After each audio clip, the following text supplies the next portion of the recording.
జ్యోతి ఏం జరిగింది? బావా మా ఆయన నన్ను చంపబోతున్నాడు. ఏమండి ఏం చేసిందని నీ అమ్మాయిని చంపబోతున్నారు? ఏం చేసిందా? ఆ పాపిష్టిదాన్ని అడుగు.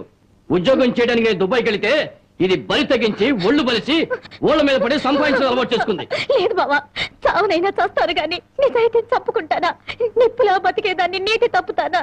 ఏంటే సీతమ్మ తల్లికి వారసులాగా మాట్లాడుతున్నావు? నీ నిజాయితీ ఏంటో ఈ ఊళ్ళో పెద్ద ఇక్కడ చేత చెప్పిస్తాను. చెప్పించండి అత్తయ్య. నిజంగా నేను చెడిపోయిన దాన్ని అయితే ఆయన నన్ను చంపక్కర్లేదు. నా ఒంటి మీద నేనే కిరసనాయిలు పోసుకొని తగలబడి చచ్చిపోతాను. నువ్వు ఊరుకోమా, వీళ్ళ మాటలకేంటి? చూడరాం బాబు, ఏడాది నుండి దుబాయ్ నుంచి ఈయన డబ్బు పంపకపోయినా ఆ అమ్మాయి ఎంత నీతిగా బతికిందో ఆ ఊరి పెద్ద నాకు తెలుసు. ఏంటయ్యా దాని గురించి నువ్వు తెలుసుకున్న నీతి? ఏడాది నుంచి నా కొడుకు డబ్బు పంపకపోతే మెళ్ళ గొలుసు చెవులు కారింగులు ఎవడి పక్కన పడుకొని సంపాదించిందో చెప్పు. అతను నేను చెప్తాను. దుబాయ్ లో ఉన్న నీ కొడుకు సంపాదన పెరిగేసరికి బాగా డబ్బున్న అమ్మాయితో రెండో పెళ్లి చేయాలన్న దుర్బుద్ధితో నీ కొడుక్కి లేనిపోని ఉత్తరాలు రాసి జ్యోతి మీద అనుమానాలు తెప్పించావు. ఆ అనుమానంతో నువ్వు డబ్బు పంపకపోయేసరికి 10 మందిలో నీ పరువు పోతుందని రాత్రిపూట మా ఊరుచి కూలి పని చేసి కడుపుకు తిండి కూడా సరిగ్గా తినకుండా డబ్బు దాచిపెట్టి గిల్టి నగలు వేసుకుంది. ఏంటి బాబు, రాత్రిపూట కూలి పని చేసుకుని వెళ్ళేదా? నీ ఒక్కడితోనే చేసేదా ఇంకెవరితో అయినా చేసేదా? మళ్ళీ ఆ కోత కూసామంటే పళ్ళు కలగొడతాను. జ్యోతి నా తోబుట్టు కన్నా ఎక్కువగా ప్రేమించే ఆత్మీయురాలు. చూడు, ఆడది తప్పు చేయాలని నిర్ణయించుకుంటే ఆమెను 7 సముద్రాల అవతల కట్టి పడవేసిన కట్లు తెంచుకుని వచ్చి తప్పు చేస్తుంది. కానీ ఇతనే నా భర్తని నమ్మిన ఆడది ఎంతటి మహారాజు వచ్చినా సరే కన్నెత్తు కూడా చూడదు. తను కట్టెల్లో కాలిపోయేంత వరకు భర్త అడుగుజాడల్లో నడవాలని చూస్తుంది. తన భర్త ఊళ్ళో ఉంటే అతనితో కాపురం చేస్తుంది. అతను ఊరు వదిలి వెళితే అతని జ్ఞాపకాలతో కాపురం చేస్తుంది. అదేరా భార్య అంటే. ఒరే, అమ్మ చెప్పింది అబ్బ చెప్పాడని పెళ్ళాం మీద అనుమానం పడ్డం కాదురా. నువ్వు చస్తే నీ తల్లి తండ్రి అక్క అన్న అనే శవం మీద పడి ఒకే ఒక రోజు ఇచ్చి కర్మకాండలు తిరగానే ఎవరి దారిని వాళ్ళు వెళ్ళిపోతారు. కానీ మొగుడు చనిపోయిన నిమిషం నుండి అన్ని సుఖాలను తన భర్త శవంతో పాటు పూడ్చిపెట్టి తను గట్టిగా మారే వరకు భర్తనే తలుచుకుంటూ ఉండే ఒకే ఒక జీవిరా భార్య అంటే. మగాళ్ళకి మనసు మారుతుంది గానీ ఆడవాళ్ళకు కాదురా. భార్య గుడ్డుబోతురాలని చెప్పి ఎందరో మగాళ్ళు రెండో పెళ్లి చేసుకుంటున్నారు. కానీ ఏ భార్య అయినా మొగుడు బిడ్డను పుట్టించలేకపోయాడని చెప్పి రెండో పెళ్లి చేసుకోవడం ఎక్కడైనా విన్నావంటరా? అదేరా భార్య అంటే.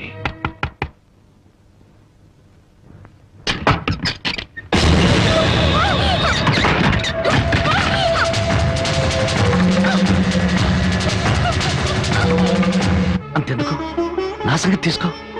భార్య తాళి కూడా ఆమె జోదం వాడిని వాడిరా నేను. అలాంటి నాకు తన రక్తం ఆమె అన్నం పెట్టిందిరా నా భార్య.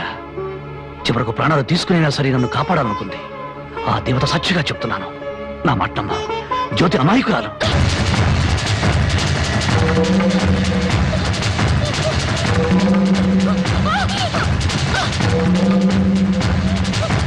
నన్ను క్షమించండి.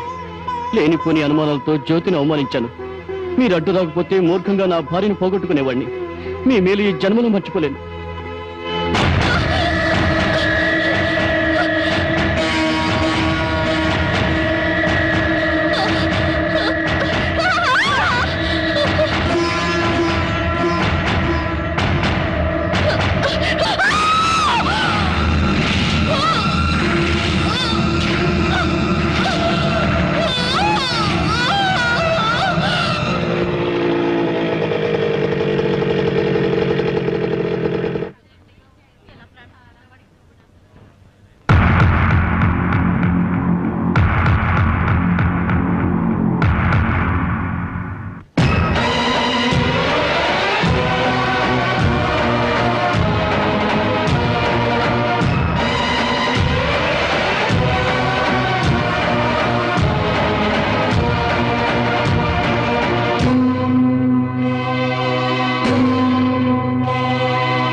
నా కంటి వెలుగు దూరం అయిపోయింది.